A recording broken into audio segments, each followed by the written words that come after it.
This is Big Ideas from the ABC. As we commemorate World War I and we remember those who've served, a part of our history has rarely been told and is now getting some of the recognition that it deserves, and that's of the hundreds of Aboriginal and Torres Strait Islander men and women who've served their country. And what's extraordinary about their stories and their service before and since World War I is that until 1967, Aboriginal and Torres Strait Islanders were not recognised as citizens of the country that they served. So why did they join up? What was their experience of active service? And what happened when they returned to civilian life? And has anything changed over the centuries since? Joining me for this important discussion here at the ABC studios as part of the Brisbane Festival is Wesley Enoch. He is a Noon-Knuckle Noogie man, Artistic Director of the Queensland Theatre Company, Director of Black Diggers, which is a production that's opening here at the Brisbane Festival in a few days. And it tells the story of Indigenous servicemen in World War I. Professor Lisa Jackson-Pulver is a Wiradjuri Koori woman from Sydney. She's Group Captain in the RAAF and currently heading up the Directorate of Aboriginal and Torres Strait Islander Affairs, Air Force, and a Professor of Public Affairs at the University of New South Wales. Uncle Dave Williams is a Bundjalung man from South Grafton. He's the President of the New South Wales branch and Deputy President of the Australian branch, or the National branch, of the Aboriginal and Torres Strait Islanders Veterans and Services Association. And he was an active serviceman in the Navy for 30 years, including 16 years as a submariner. And Leanne Buckskin, who is a Narungga Wurrungal Wodjabuluk woman from South Australia.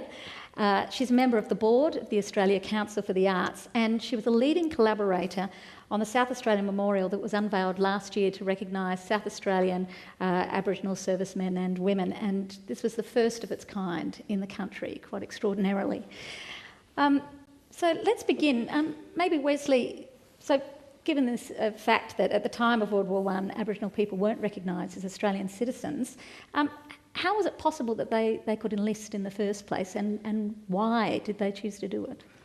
Well, I think we've been looking at a lot of the research and things and thinking about what motivated Indigenous men to sign up, and it's mostly men. There's a story of one woman that we have, but not lots of women, for World War I in particular. World War II, heaps and heaps, but World War I, not as many that we have records for.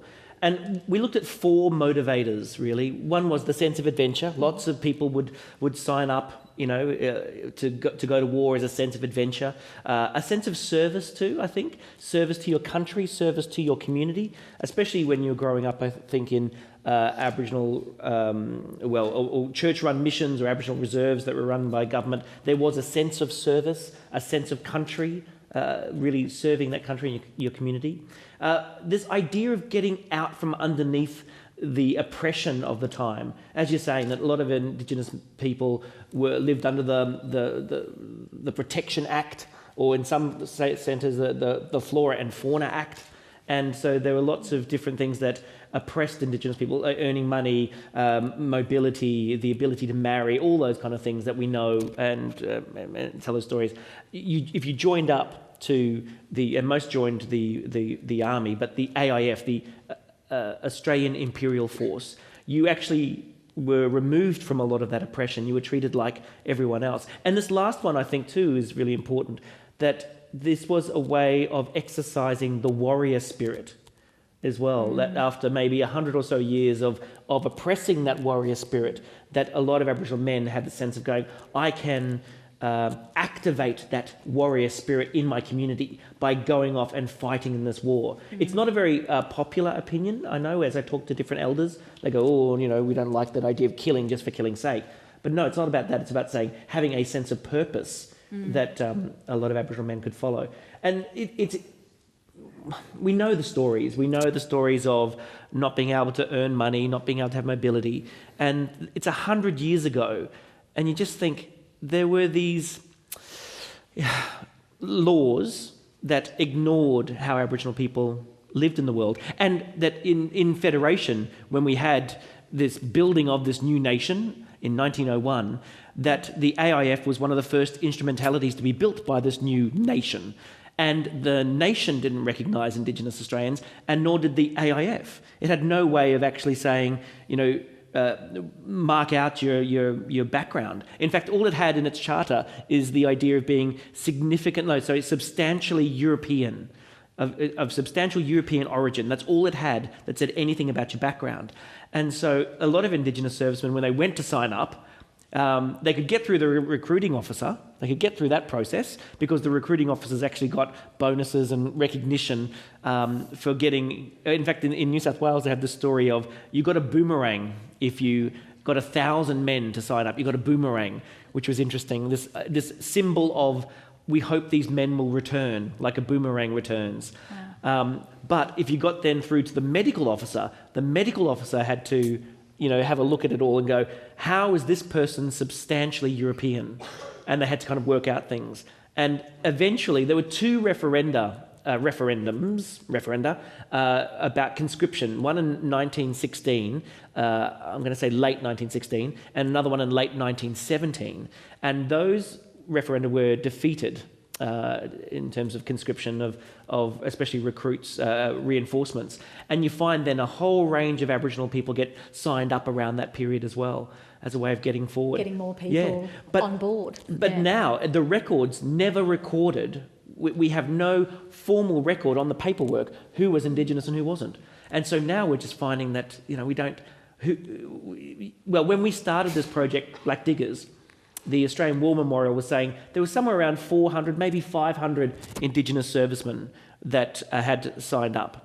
By the time we started rehearsal late last year, they had 800. And at this point in time, Gary Oakley from the Australian War Memorial said there are over 1,300 names that they can identify as Indigenous soldiers as more and more stories come out. Discovering the stories. Yeah, it's amazing. So, Lisa, was the AIS the kind of first equal opportunity employer? Look, I think it probably was, because it didn't really matter who you were. If you could go off and defend and be part of a company and provide the service that you needed to do and do the job that you were needed to do, it was all about competence. It didn't matter who you are. It didn't matter how old you were. We know of many stories of very, very young people who lied about their ages, lied about their backgrounds, who were able to go off and serve. So, yeah, it probably was very much the very first Australian equal opportunity employer. And the whole thing about World War I was that they needed the bodies. They needed the bodies to go off and do the work. And our people went off willingly and with love out of the deepest respect for country. And I can't help but think of the incredible commitment that they'd made, because they were leaving their families behind, vulnerable children behind, vulnerable elders behind, their country behind, to do something that for the first time in the history of the mob, they were going away to defend what they felt was a greater good. And it was an incredible sacrifice, because, we do know that people weren't counted as citizens. We do know that people gave up a huge amount to serve a greater good and to make change, be the change that they wanted to see.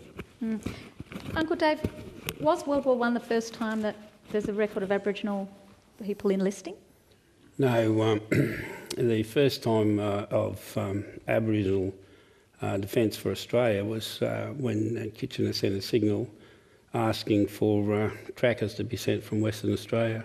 They sent 45 trackers from Western Australia because obviously the boat people of that era couldn't find anything in a storm.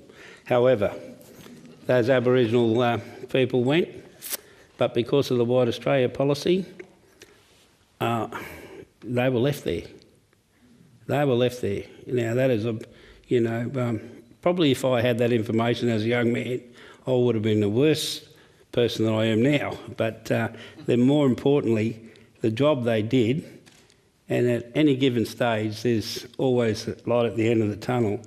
And just recently, in the last 4 months, there was a group of individuals that just happened to catch a taxi in Cape Town, and the driver of that taxi was a descendant of some of those people. So, and for you Queenslanders, it was a Queensland research mob that were there. So well done to that, and we'll get the rest of the history on that. But I always, when I'm talking to young people and so forth, I give an example of an old man fishing, and he might be standing at the point just there, no more than 10 feet or 3 metres from yourself, And he's catching everything. And you're there with the latest, modernist ultrasonic gear and you're catching nothing. Why is that? It's because of local knowledge. So no matter where you are in the world and whatever your generation, none of us can do anything without local help. And that is the thing that we've got to grasp, and it's got to be taught in schools. And as I was taught, when you're in someone else's backyard, do as the locals do. And the best thing Australians have is, g'day mate, best weapon in the world. What was the experience then for those Aboriginal men when they got there in World War I? And was it predominantly, were Torres Strait Islanders represented there as well? Look, in our research, we haven't seen a lot of Torres Strait Islander stories, and this is maybe a challenge to anyone who's listening out there. If you do have stories about your relatives or friends or family members that you know of, that this number just keeps growing, and we need to get more stories out there. And who do they tell those stories to? Is it the War Memorial? Talk to the Australian War Memorial. They seem to be the central place for all of this, and Gary Oakley's a great man who's putting all this work together. But stories from the Torres Strait, we don't have a lot of there. World War II, massive stories, it's like over-represented in World War II, but not enough stories being told from World War I, so it's a challenge out there. Yeah. These men, look, it was interesting, the stories we've got, when you joined up, apart from the Light Horse, there was this group called the Black Watch, the Queensland Black Watch, which were about 30 to maybe 40 blackfellas from Queensland that rode in the Light Horse together, and they were part of this kind of reinforcement troop. And I just have this image of these, incredible horsemen just riding down on the enemy. It was like the Black Horsemen of the apocalypse just coming down on you. And this amazing kind of sense of that. But otherwise, you were maybe one, or if you're lucky, two within any particular unit, or you were spread out. And so a lot of the stories are that Aboriginal soldiers got treated like everyone else, that they had exactly the same experiences. There's nothing that distinguishes an Indigenous experience of World War I from a non-Indigenous soldier. There are some stories of racism, and that this idea of a self-disciplining unit. There's one particular story that's informed a scene in the show where Indigenous servicemen in the unit, a non-Indigenous man starts to say racist things to him, and the unit in fact self-disciplines and takes the white man out and gives him a good bit of Murray love, bit of kind of boom boom, and as a way of saying you will form a weak link if you have racism in your heart. And I think that's really important. Oh yeah, because you were talking about that earlier too, weren't you? About it's the weakest link is what betrays the entire unit. That's right. I mean, the story that Wesley's talking about is that of a corporal. And in the field, the corporal is the most important person. It's the person with all the power. He's the one who's strategic. He's the one that gives direction. He's the one that gives order. And if that chain of command is breaking down through disrespect, then the group will die. It's as simple as that. So being able to say to someone, you must obey your corporal. He is a corporal because of his competence and because he's the best person to lead this group. It's all over Red Rover. And there are stories throughout military history from the Boer War onwards of where Aboriginal people have had leadership roles because they are the best people to have the leadership roles. So it's critically important. That idea of the groups going together too, the Black Watch mob. I mean, there's a group from Rauken who all went together, Leanne, in South Australia. Yeah, World War I, there were 21 men from one community. I mean, you think about a small community, Rauken is, another name for it is Point Macleay, which is on the Coorong in South Australia. 21 men from that community all left to go on to World War I, and exactly how many of them came back home, I'm unsure of. But there's a really lovely story that sort of spins off that, and there was a private, Arthur Walker, who unfortunately died on the Western Front. And part of the family honouring him and his service to country was to name the first son of each generation since ANZAC.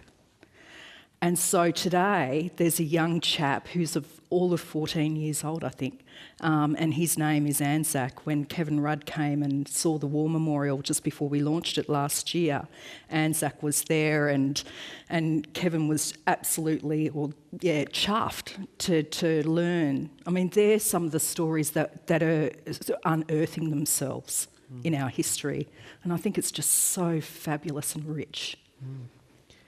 One of the starting points for Black Diggers was, in fact, a story from Ralcan as well, the story of Rufus Rigney, young Aboriginal soldier. In fact, it goes a bit further. There was a conversation. Noel Staunton, who's the artistic director of the Brisbane Festival, Lieven Bertels, who's the artistic director of the Sydney Festival, and I and a number of other people are having dinner. And Lieven Bertels is from Belgium, and his village is next to a Commonwealth War cemetery. And Rufus Rigney, a young man from Ralcan who died there, is buried there. And we were talking about it and goes, what does it mean to die in a foreign land defending a country that doesn't even recognise you? What does that mean? And I had the great privilege to go to Belgium, as you do when you're a flash black. You go to these places, and I was there, and I was looking at the war cemetery with this Flemish guide, and he was saying, I'll just look it up. I'll just look up where it is on the little piece of information on the side. And I said, I can see it from here. And there's an Aboriginal flag kind of gaffer taped to the side of this tombstone. And you go up and you look at it, and there's laminated certificates and flowers and stuff. And that the family from Ralcan visit that grave, and with a number of school kids, visit that grave regularly. And they have a ceremony now which has been kind of going on in lots of different places around the world, where they take earth from the homeland of this fallen digger. They'll take that earth and they'll take it over to where that digger's buried, and they'll leave that earth there. They take some earth from that gravesite and take it back to the homeland, and they do a ceremony of song and dance in that place. And then I had the great pleasure of going to Ralcan, and if you get a $50 note, if you've got a $50 note, lend it to me. But if you've got a $50 note, have a look on it, because on the side that has David Unipen, who's also from Ralcan, there's a little church in the background of that picture. And in that church is a stained glass window that community put together, let's say 100 years ago, maybe not quite. And in that stained glass window, they say basically, in memory of those who sacrificed their life in pursuing freedom and justice. Not king and country, freedom and justice. And that might give you some insight into what actually motivated these men to join up as well. And there are incredible stories out there that we just now, in the bigger story, starting to get to know. It's fascinating. And what about women? I mean, were women involved in active service, or were Aboriginal women allowed to engage with what was happening back at home, with the domestic war effort? Yeah, I mean, I'd really like to see someone try and stop a woman from doing something that they need to or want to do. Not me. But it's a really good question, because, people know that women are the backbone of a lot of what happens. And similarly to the stories coming out, as more stories come in, we're learning a lot more about the roles of Aboriginal and Torres Strait Islander women. We know that there was a nurse in the First World War. She would not have been alone. Right, I'm certain there are lots of others, and I'm certain that people will be listening to this and be able to talk about their great nan, so please get in touch with Gary Oakley. But we also know that in some of the war efforts in New South Wales, for example, there was a commitment by a lot of the women that were living on missions, very, very impoverished women. They would unpick jumpers and jackets and other things, re-roll the wool, and they would knit. And apparently it was some 3 million pieces of woolen items that these women and others had knitted from New South Wales and sent over to troops in the Second World War. And for many of them, opening up the parcel that actually had the first warm thing they've had in months was in all likelihood knitted by an Aboriginal woman on a mission out of just absolute love and contribution and participation. Our women built aircraft, our women built boats, our women put together artillery, our women did absolutely everything. They ran the country. And again, this has been very, very not recognised in the way that it should be, because, you know, they kept things going, they kept things happening. And then, of course, there's all the women that pulled on a uniform and served, which we're yet to find out about.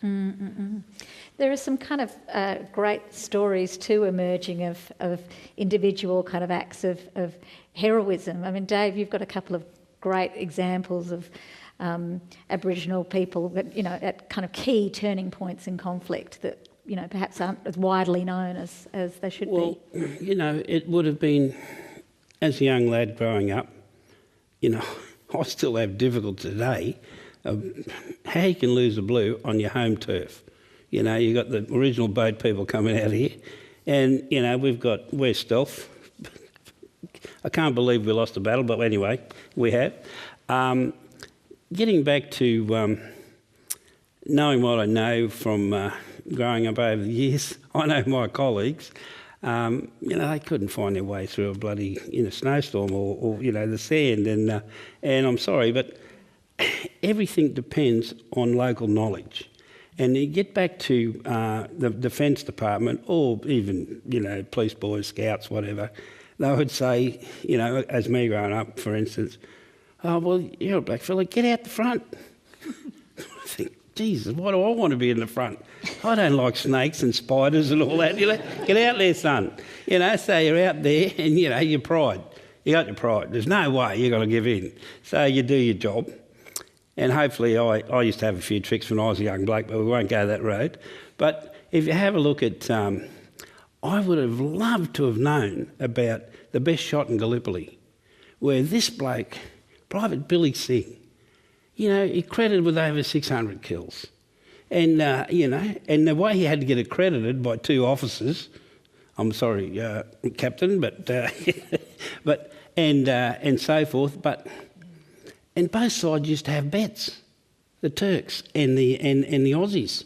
And Abdul the Terrible, which was Turkey's best shot, took out his spotter, and he's so meticulous. Anyway, and he fought in both fronts. But the brilliance of this man, but what did they teach me about? A bloke who had a donkey and did wonderful things, but the only reason he joined was to get a free trip back to UK. Why didn't I know about that other guy? You know, who was, I think, more advantageous to Australia. Why didn't they teach him about the first Japanese chap who caught on Australian soil, was caught by an Aborigine? Why didn't they tell me about the Boer War and those sort of things? I needed that information for survival as growing up as a kid, whether it be New South Wales or Queensland. And that's so important. And maybe I could have told bigger stories to my subordinates. And that's important too. But it's... I had a strong family. And my family was, the strength of that was my grandmother. And she said, and of my extended family, you know, there's over 29 members of my extended family fought for this country, from the light horse right through to present day. Wow. So, you know, and I always tell my guys that I owed my own command before I joined, and that was called the dugout. We didn't have any defects. But I come over to give you mob a hand in engineering. And I'm still doing it. Katrina, this idea too that I think the ANZAC story, the narrative around ANZAC, goes hand in hand with this new country that, you know, was supposedly coming to birth at that time. And this notion that there needed to be some kind of homogeneity around that narrative, that even though there is great diversity on the fronts in Palestine, the Somme, Gallipoli, in World War I, lots of diversity of experiences and faces, that somehow we as a nation we created a narrative that was, you know, one of, if you like, throwing off the colonial past, throwing off the English. The born to rule, the born to rule, yeah. The rise of the meritocracy was really what I think World War I was, the great narrative, how we could grow in our own right. And there was almost no room for an Indigenous narrative in that, which was, you know, I think was running side by side, but has been forgotten over the last 100 years. And I think that it's a very telling and very important thing that we, 100 years later, when we're commemorating the sacrifice and the loss and the incredible contribution of all Australians in World War I, that we remember these very diverse narratives, that we had a whole range of people, be they from German backgrounds, Italian backgrounds, Chinese backgrounds, here in this country 100 years ago. And the Indigenous story was very much part of it. And that, I like to say that that World War I was in fact the beginning of the modern reconciliation movement, because if you can die side by side, then you can live side by side. And that becomes a very important thing for us to remember, that the seeds were sown just then, and how maybe even though we were trying to build something else, we forgot something in that process that now, 100 years on, we have to go back to. Well, I suppose the thing, absolutely, that what you say is quite right, but then our soldiers came back from their experience. I mean, they left, they had this extraordinary thing after not being recognised, about being utterly marginalised in their own nation, went off, were treated equally in, if you like, a kind of colourblind situation, discovering an extraordinary mateship, which we'll talk about a bit more, Dave, a bit later, but, you know, being absolutely central and vital to the community. Then they came back. And so what happened then? Well, I've got to look at one of my uncles, and he was in the army, and he'd wake up in the night screaming and barking, and I didn't understand as a young person. I wished I had the knowledge I required at that young age, but and then I go through my own experience coming back from Vietnam and other areas and being called this and that. Our job is to follow orders, not make policy. And I was young and fit in those days, so if you were going to say something, you better be able to run quick or whatever, because just no way I was going to cop it, which I didn't. I was a pretty nasty person towards civilians, and I suppose, anyway, in hindsight, I just have a look, and it's all veterans. It's not just the World War I guys, or, it's right through. And when you come back from that regimented system and the things that all of us experience, and an old digger once told me, because I was having a shot at someone, he said, "Listen, son, what scares you mightn't scare that fella," and vice versa. I've never forgotten that. So, at the end of the day, it's all our responsibility. Just because I wear civilian clothes these days, I'm still defending this country and its lifestyle. And I'll do that till the day I die. But this particular uncle, he's not with us any longer, but it hurts. It hurts. I think what Lisa was saying too about competency, that these men had great training, had access to new technologies, new ways of working, new ways of organising, and came back and actually were forced to or had to. The only place available to them was the place that they had left. Even though they had changed and got these new skills, they weren't able to be the managers of properties or to take their rightful position in the communities. And I think that was really a powerful thing too, where these incredible experiences in these men were either shunned by those in charge, the protector or the white mission person who ran the mission, or the station owner, and they were just kind of shunned again. And that's quite a tricky thing. There are stories too of people who their pay had been basically, while they were away, just going straight to the protector and not getting back to the family, and while they're away their children were taken away. There's stories too of coming back and the wanting to do things that they had experienced and expecting the world to have changed, and it just not, and the great disappointment. There's stories of alcohol abuse and violence and things like that, and the universal story of what they called shell shock, or what we would call post-traumatic stress disorder now. That sense of that was permeating all communities at the time, but with Indigenous communities, imagine a layer upon layer upon layer of oppression and restriction, what that meant. And you get the ideas of suicide or violence in our communities, which I think was greater than the larger communities. Well, what about the soldier settlement? I mean, what was the impact there? Yeah, that was a pretty big deal. People would go off and serve their country, they'd come home, back to country, and there's a couple of really, very sad stories where people would be resuming their lives back on land, and people would come through and say, okay, we're reclaiming this land because we're going to turn it into soldier settlements. I said, well, what's that? Well, we're going to carve up these blocks and we're going to give them to people who are returning home after serving their country. Oh, okay, well, I served country and this is my country, so I'll apply for it. And of course, people were told, no, well, you can't apply for that because you're an Aboriginal person. And that is incredibly heartbreaking, and actually it's quite deceitful that had occurred. And that story permeates a lot of the narrative, and that's the story that a lot of people are sharing with us now. And just to go back, I mean, because I don't want to sort of skirt over this, people were going away and they would come back and find their children had been taken away while they're representing their country and fighting for it. I mean, it's just so extraordinary. You've almost got to think that for Aboriginal Australians, they were fighting for a different country than the one they were living in. Yeah. Because they were living under state-by-state rules, not the national rules. The national rules treated them very differently, and they were fighting for this other country, this idea, this ambition of what a country would be.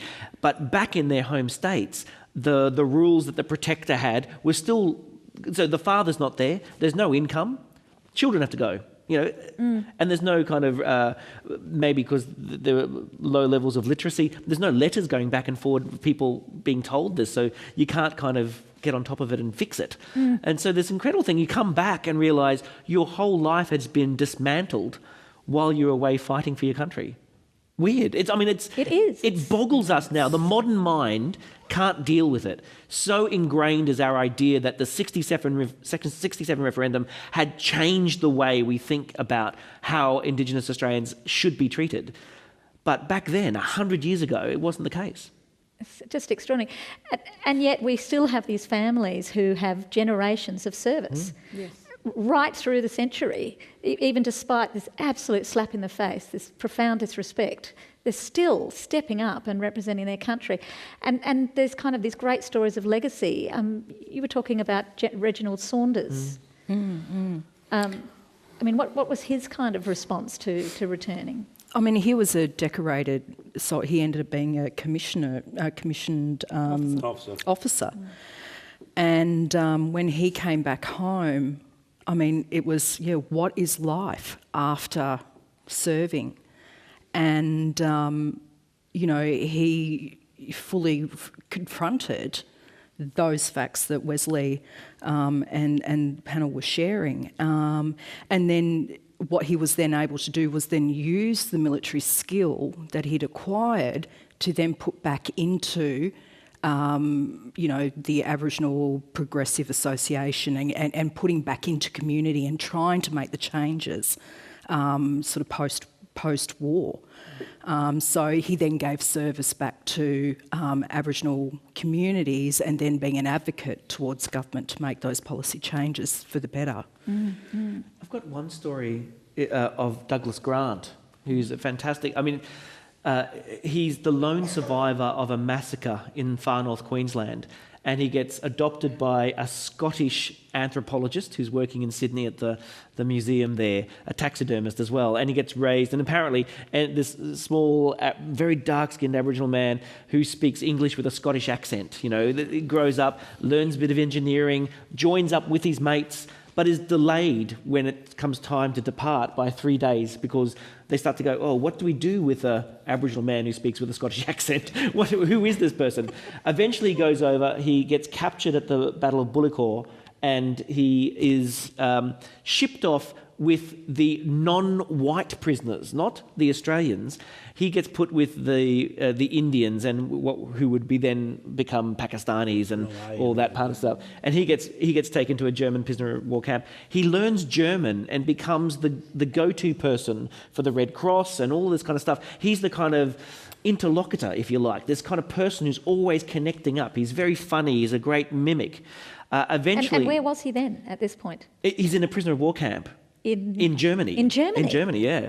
And then he gets, after the war, he comes back to Australia. He has a radio program in Lithgow. He travels around a bit. He does lecture circuit and all that stuff. He writes a letter during there's a massacre in Coniston in Northern Territory. He writes a letter complaining to the newspapers, complaining about this and how this is outrageous and da-da-da-da.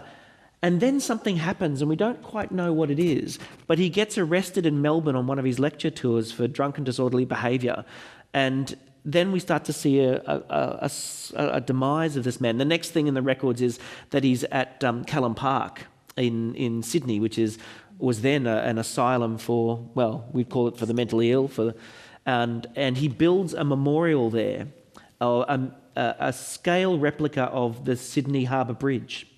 And he says, because white people are on one side of this bridge and black people are on the other, and we need a bridge to kind of cross this divide. Well, you think, in 2000 with the walk across bridges and things, what an incredible kind of foresight he had.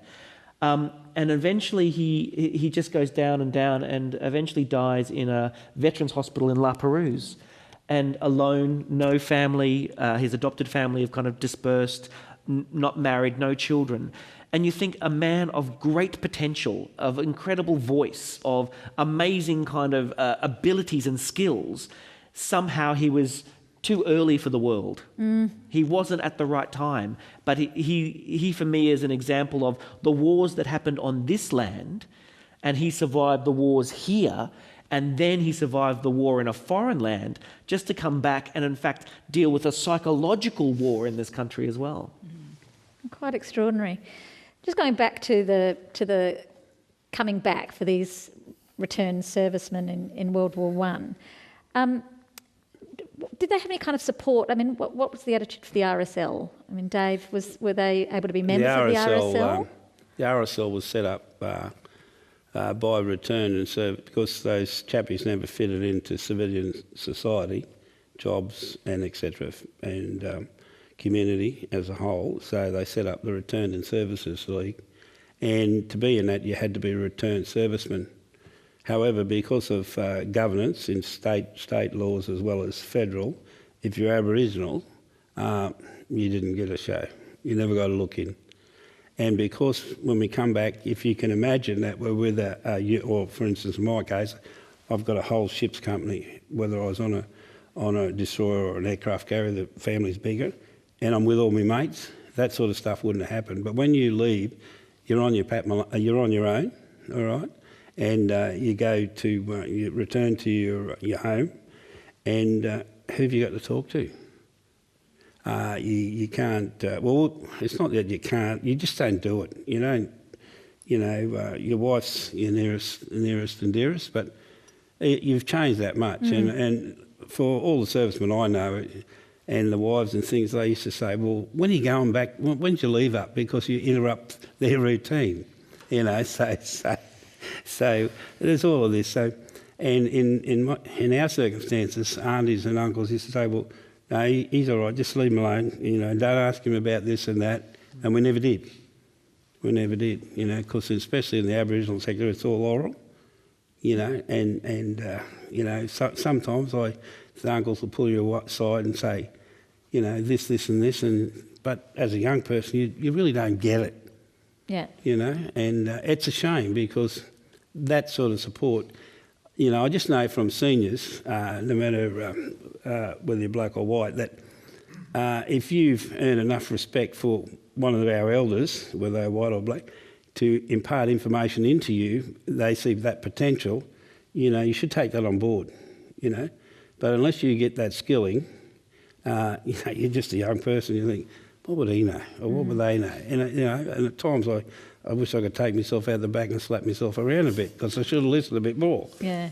But I understand it all now, and so my life is dedicated to putting a bit back in. Fantastic. So that exclusion from an institution like the RSL that's specifically set up to enable that conversation and that support means you don't get to talk about it. Yeah, the RSL realised that, I remember some of the old fellas saying, it wasn't the big one, son, if it was relevant to us.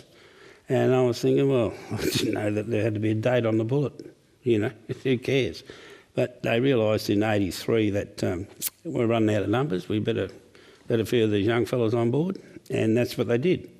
But don't forget, I say to you, if I'm talking to Aboriginal fellas and that, and TI fellas, and I said, listen, there's about 83,000 white guys that couldn't join the RSL per se because they weren't return fellows. So they copped, you know, they weren't entitled to this, this and this and this. But it's all changed now, and thank goodness common sense prevails, because at the end of the day, we were all brainwashed to kill people. That's our job, you know, and there is no program in the system to deprogram you from that. So whether you leave today or in 10 years' time or 10 years before, that's still there. And, you know, I can still hear the lady saying, well, why aren't you more like so-and-so? Well, if he's so good, why don't you marry him, or something to that effect, you know? And all my best friends and colleagues are all ex-service guys. Now, what happened to those mates I went to school with? Even next to Wesley on Dunwich Island. I've lost them all, you know? So, and I think, geez, they haven't changed, but I have. Yeah. And that's a shame. I try and, you know, figure out how can I fix it, but I can't. Oh, it's such a huge experience. Lisa, then, tell me about ANZAC Day then. I mean, how you know, those kind of important rituals and moments of recognition for returned service people in this nation. Were Aboriginal and Torres Strait Islanders allowed to be part of ANZAC Day and those kinds of... ANZAC Day is a call to people to come together, to share an experience and be recognised by the public and by the community in which they live. And for a lot of our service personnel, Aboriginal and Torres Strait Islander service personnel, they were not welcomed, they did not feel welcomed, and because part of the process is not just marching with your squadron or your group, but it was to enjoy each other's company following that, and of course that was always done in the RSL clubs. And for so many years our people weren't permitted to go into the RSL clubs. They were not able to enjoy that communion with each other and to share the stories, and a lot of those stories were about healing. You know, sharing what's happened in the last 12 months, sharing about the kids, sharing about the wives and the families and the community, and engaging with people, with a community that you don't have to explain yourself to. It's a really powerful cohort, and people weren't permitted to be a part of that. And what David was saying, you know, it's very much part of a healing journey, and if you're not permitted to do that, then things do, you know, go in a different direction to what you don't want. So ANZAC Day was a real calling stone for everyone to come together, and of course people didn't participate.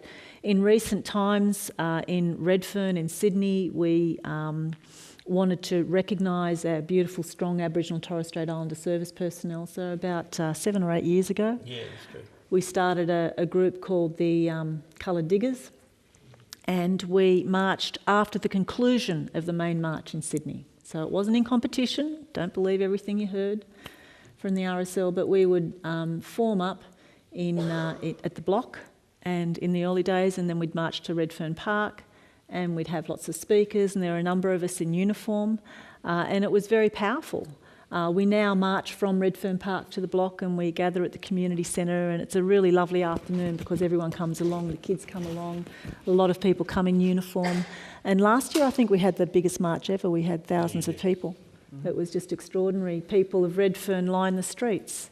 And for many people, it's, you know, and I've gone to each one of them since the beginning, it's really lovely to meet Aboriginal and Torres Strait Islander people who for the first time have come because they've felt included, because they've felt it's a place where they can come to a march where they can share their stories and to recognise each other and be part of something that I think is changing how it is we recognise our Aboriginal Torres Strait Islander service personnel and bring them home. Because there was a great wrong that was done from the Boer War onwards. And if there is a way we can do that, I think marches like the Redfern March and memorials such as the ones that are over in Adelaide are going to make all the difference in the world. Do you want to tell us a little bit about the memorial in Adelaide, Leanne? Sure. I think the idea for the War Memorial started in about 2007. It took 9 years to raise the money and then to finalise the actual design of it. It was a collective of the RSL Veteran Affairs, a whole range of different community people, an Aboriginal committee of ex-servicemen and women, the chairperson being Marjorie Tripp, who was 16 years old when she enrolled in the Navy. And so very passionately went to the state government, and the state government put X amount of tens of thousands of dollars towards this memorial. It was put out for a tender. Myself and my colleagues, Michelle Nickow and Tony Rosella, put an idea together, which from a very strong criteria, because what the Aboriginal War Memorial Committee wanted was very much symbolism of Aboriginal culture throughout the War Memorial. And so it was challenging in the sense that there are requirements of the way in which you do public artwork. We're very circular in the way in which we do our designs. So some of the key elements was it had to have the rainbow serpent dreaming in it, and so on and so forth. So anyway, we won the tender. It took 9 years of completion. It sits at the Torres Parade Ground in Adelaide. It was a fast and furious learning of the military, right down to you can't get a button wrong, the way in which you lace up the boots, which way the laces go, the ribbons, banding. I mean, the detail was extraordinary. And this is for the bronzes? This was for the two bronze statues. So the memorial is a pathway of slate with the names of ex-servicemen and women. So families from the Aboriginal and Torres Strait Islander community bought a paver for $50 to help raise money and laid it on the path to a circular area. And in that circular area is a boulder with a Coolaman, bronzed Coolaman on it for smoking ceremonies. It has an arch wall with two soldiers in bronze, a female World War II soldier and a World War I male soldier. It's the first of its kind in Australia. It's the first Aboriginal woman, I believe, as a military woman, that's cast in bronze. Robert Hannaford did those bronzes and absolutely exquisitely executed them. They were so beautiful.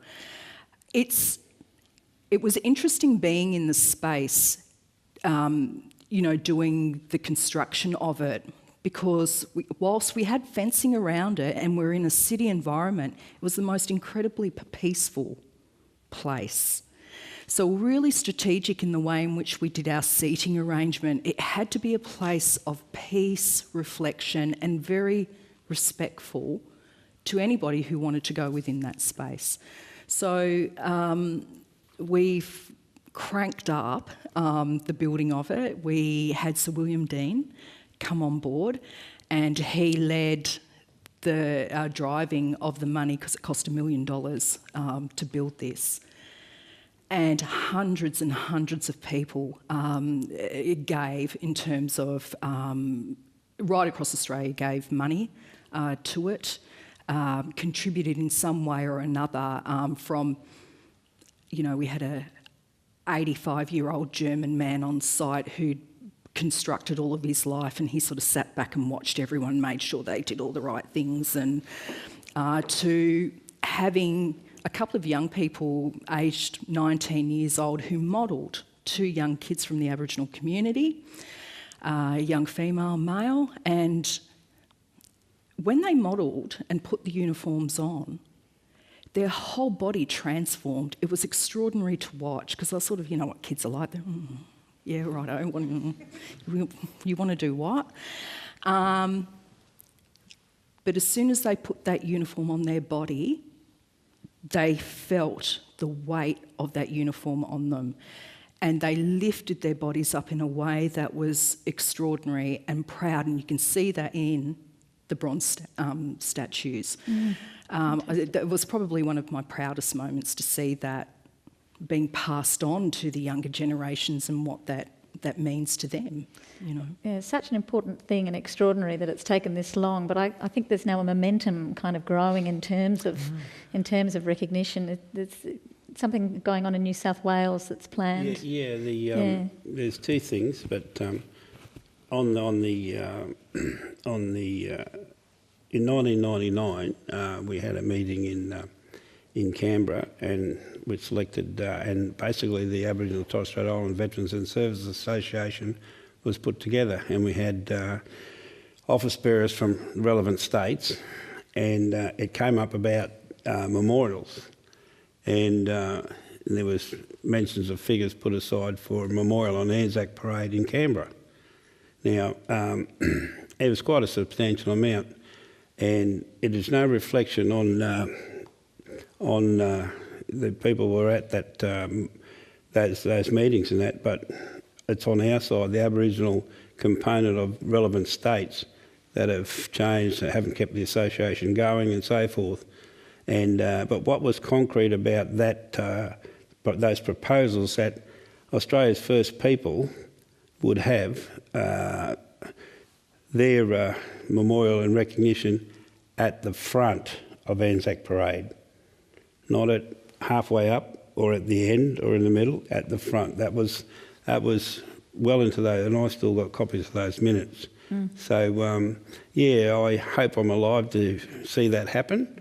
But as I say, the peoples at that meeting were all for it, but it's on our side that we've let that slide by. But it will happen, and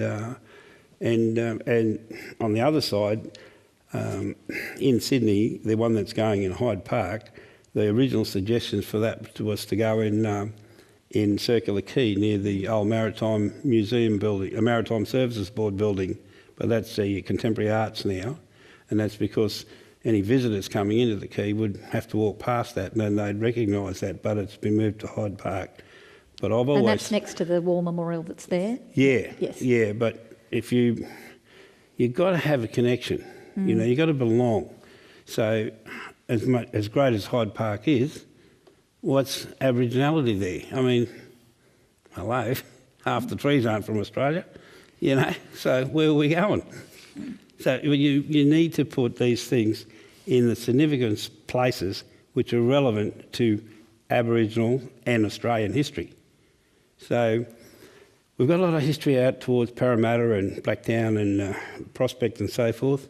So hopefully one day we'll have a major artistic museum situation there where it'll encompass the colonisation of Australia and the battles right through to the defence of Australia in the modern wars from the Boer War right through, because at this stage they're two separate entities. People are trying to marry them up, but it's just not on. I would never agree that I would be worthy to, you know, be on the same wall as my ancestors that fought for the defence of this country against the British colonisation. They're two separate entities, and you know, but there might be a pathway here. But there's other sections out there that want to sort of marry it up, and you know, it's that's that history, and that needs to be taught and respected accordingly. And then we'll have from this point onwards. But we can have them in the same building, but with a major petition. But the divide, yeah. Lisa, do you want to talk a little bit about your current position, which is relatively new in the RAAF, and just it seems like there's some kind of real progression happening? Yeah, there's a lot going on. I think the more people see of Aboriginal ways and worldviews, the more they want to know about. And so the Air Force just 12 months ago stood up a group called the Directorate of Aboriginal and Torres Strait Islander Affairs, and I've got the privilege and pleasure of being the leader of that group. I am the primary advisor to the Chief of the Air Force on Aboriginal and Torres Strait Islander matters, and all of our big important meetings and events and ceremonies and celebrations always start with a welcome to country or an acknowledgement of country. And in fact, before our last birthday, Air Force birthday on the 31st of March, I had the privilege at Air Force Grove of being the MC of that ceremony, and we had Aboriginal dancers there, we had elders there. And in fact, the Air Force has appointed an elder in residence, an Aboriginal man from up this way, actually, from Queensland, Uncle Harry Alley, as its inaugural elder.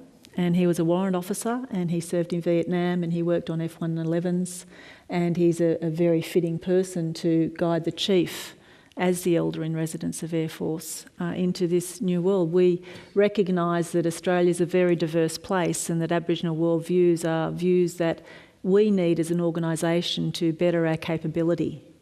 And that's a really key thing for us, and we're very fortunate. We've got a lot of Aboriginal airmen and airwomen in our organisation, and their voices are being heard through the Directorate. Defence as a whole is going through a transition. They've got a Directorate of Indigenous Affairs that are very, very active in the space. The Chief of Navy has got an Aboriginal advisor by the name of Ray Rosendahl, who's a Queenslander.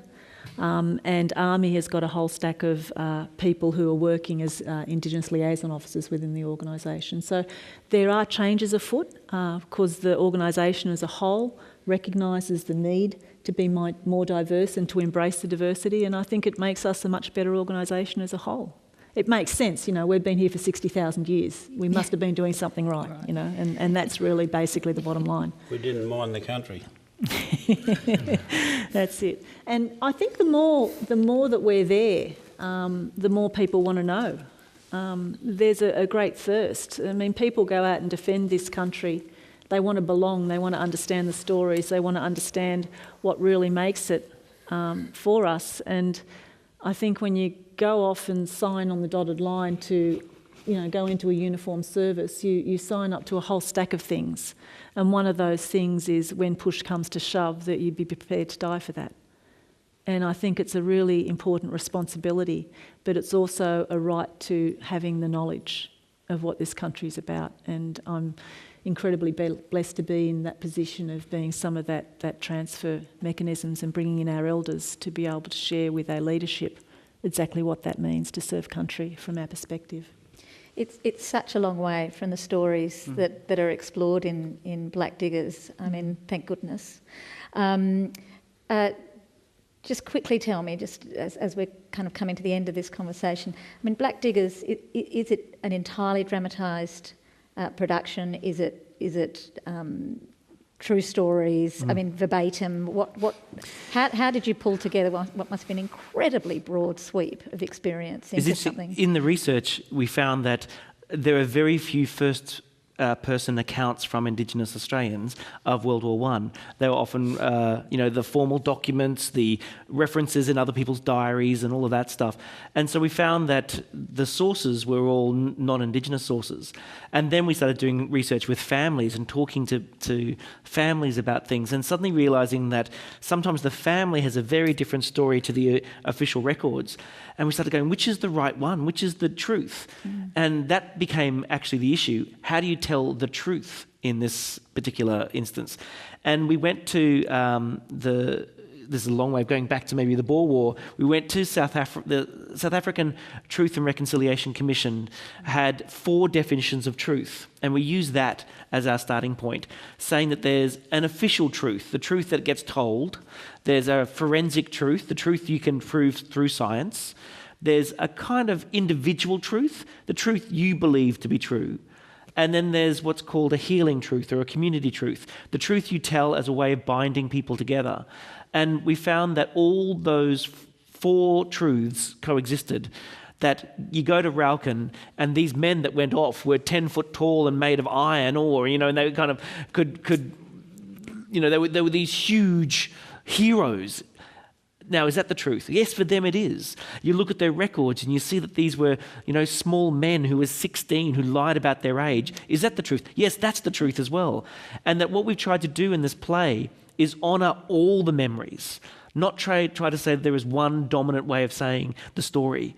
And so in some respects, it's like a shell-shocked memory, these fragments of story, this accumulation of knowledge. The missing bits are just as important as the bits that we tell. And so at the end, I won't give it away, but at the end, there's just a sense of ceremony at the end, which places into our minds, into our record, an Indigenous face. that Aboriginal servicemen, Aboriginal and Torres Strait Islander men and women have been part of the protection of this land for over 60,000 years. And even now, in these last few theatres of war, Indigenous men and women have been part of it. So in our memories, in our commemoration of World War I, one of the first big stories that are being told is the stories of the First Nations. And so now every time that the ANZAC Day marches happen, every day something in the next few years, the centenary of Gallipoli, remember that in fact Indigenous men and women have been part of that story. And that's all I can hope for in a play. A play is something of mind and of spirit, of heart and of place. And that's all we can hope. A play is going to go out there and touch people's kind of psyches. And as you're saying, this is now, it feels like we're on a roll. If there's 1,300 people now that we can recognise, imagine what's going to happen in a year's time. Imagine 2 years from now. I think that there's a real sense that we as a country are ready to own our history and not forget it. Fantastic. Well, on that note, I would like to thank this wonderful panel, Wesley Enoch, Professor Jackson-Pulver, Lisa Jackson-Pulver, Uncle Dave Williams and Leanne Buckskin. Thank you very much, and thanks to the Brisbane Festival. Thank you for being here.